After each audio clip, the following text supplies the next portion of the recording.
Hey, it's your internet team from Germain Honda here in Beavercreek, and today we're going to bring you a tip about your auto high beams.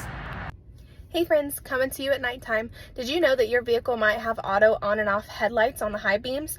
Well, on your Honda, this is an option on most of the vehicles. I'll show you. I can't get it to trigger tonight since there's no vehicles around, but your vehicle does have this option, so let's see how to do it. So as you can see, my headlights are currently in the off position. Now one click is going to turn on your indicator lights, your parking lights, and the light on top of your license plate. Now the next click here is going to be your auto headlights. So as you can see, my headlights have turned on. But with the auto high beams, you'll see another indicator that will come on down here that will look just like this one, but with an A inside. This will make your bright lights turn on anytime you're driving down a road. Let's say a car is coming down the road, you have your normal headlights on. As soon as that car passes, your auto high beams are going to turn on. It indicates based on the sensors up here in your windshield.